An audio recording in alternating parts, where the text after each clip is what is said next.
Shalom, salam sejahtera, dan selamat hari Minggu bagi kita semua.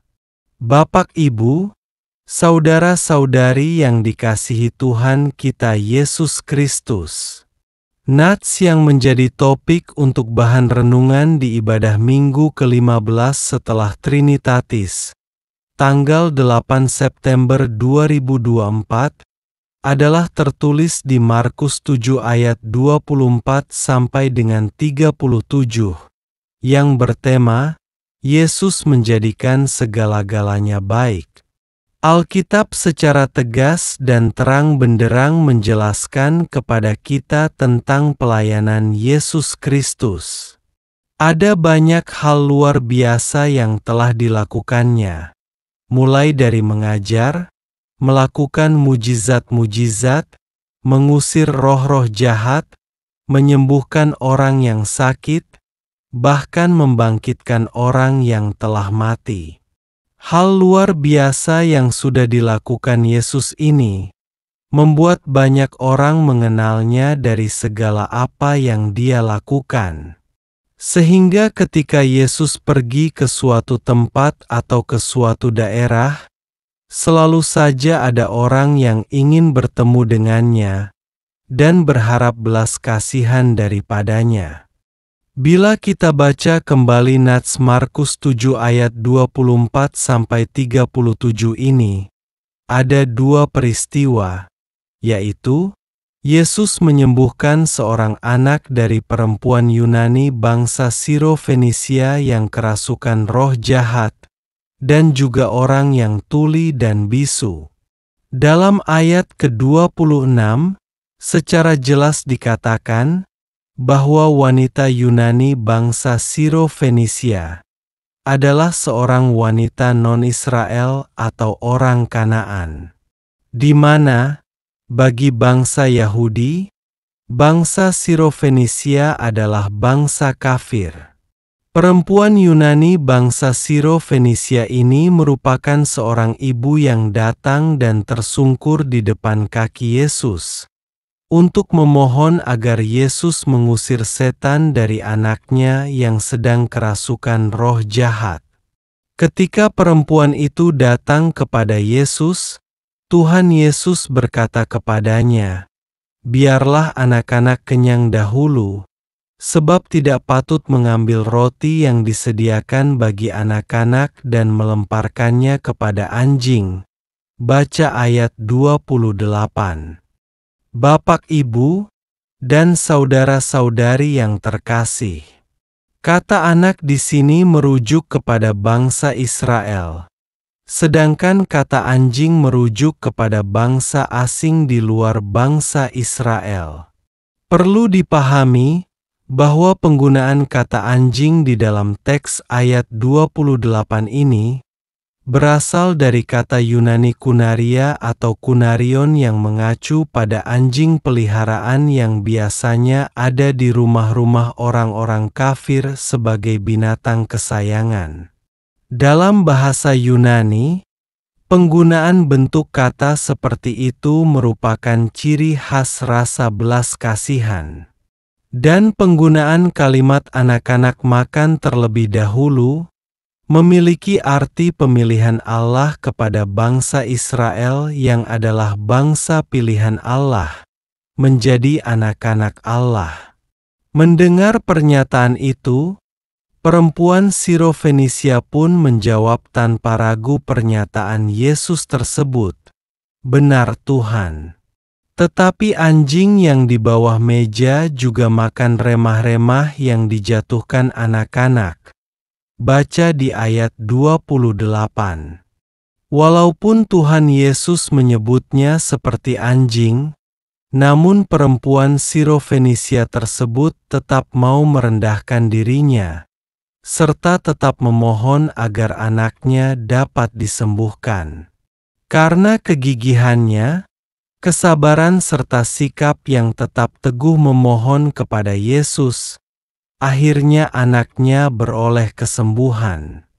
Mungkin kita sempat menilai dan memaknai teks perkataan Yesus begitu kejam kepada perempuan Sirofenisia. Namun, sesungguhnya Yesus tetaplah memiliki kasih karunia yang tak terbatas kepada semua orang. Tuhan Yesus ingin melihat bagaimana kesungguhan dan iman dari perempuan Sirofenisia ini kepadanya. Karena kata-katamu itu, pergilah sekarang sebab setan itu sudah keluar dari anakmu. Baca ayat 29. Iman, kesungguhan dan kerendahan hatinya bisa dilihat Yesus melalui kata-katanya menanggapi apa yang Yesus katakan kepadanya. Bapak, Ibu, dan saudara-saudari yang terkasih dalam Yesus Kristus.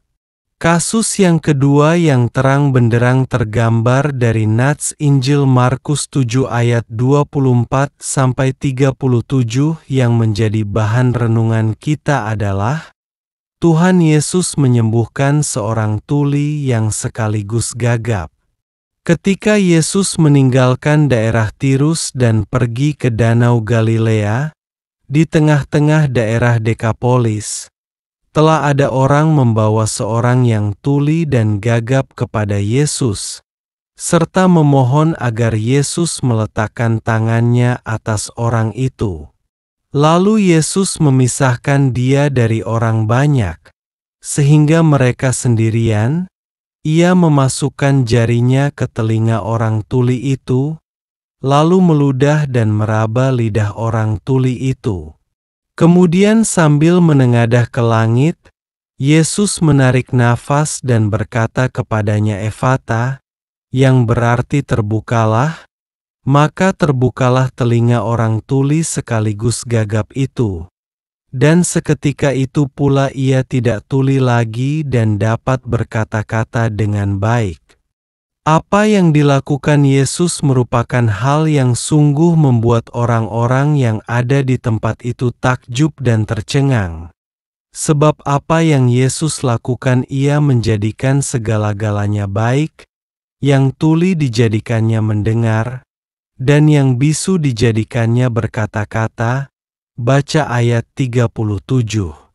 Bahkan ketika Yesus berpesan kepada mereka agar tidak menceritakannya kepada siapapun, tetap saja kabar tentang mujizat yang dilakukan Yesus tersebar semakin luas dan diketahui banyak orang. Melalui nas ibadah minggu ini, dapat kita lihat secara kontras bahwa Tuhan Yesus mampu menyembuhkan segala macam penyakit dengan caranya sendiri.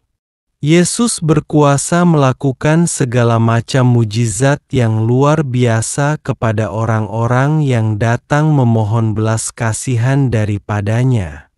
Bapak, Ibu, dan saudara-saudari yang terkasih dalam Yesus Kristus. Kita pun senantiasa dalam menjalani berbagai aktivitas hidup setiap harinya.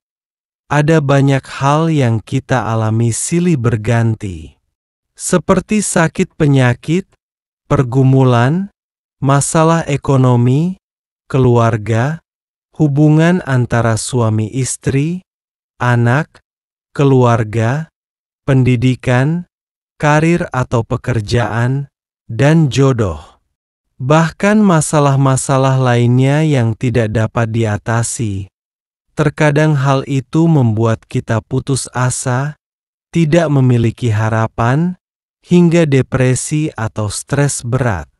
Jangan putus pengharapan dan ingatlah selalu bahwa Tuhan Yesus Kristus setiap waktu mampu menolong dan memulihkan apapun masalah dan keadaan kita. Bagaimanapun kondisi kita, Yesus mampu mengatasinya, asal kita mau datang kepadanya, memohon dengan kerendahan hati, percaya dengan iman kita bahwa Yesus akan memberikan yang terbaik bagi kita dalam menjalani kehidupan. Matius 21 ayat 22 sangat tegas mengatakan, Dan apa saja yang kamu minta dalam doa dengan penuh kepercayaan, kamu akan menerimanya. Senantiasa ingatlah bahwa Yesus menjadikan segala-galanya baik bagi hidup kita. Amin. Demikian renungan buat ibadah Minggu 8 September 2024. Salam dari Hasudungan Silaen di Medan, Sumatera Utara. Shalom, ya Ahowu, mejuah-juah kita kerina, dan horas hubata haganupan.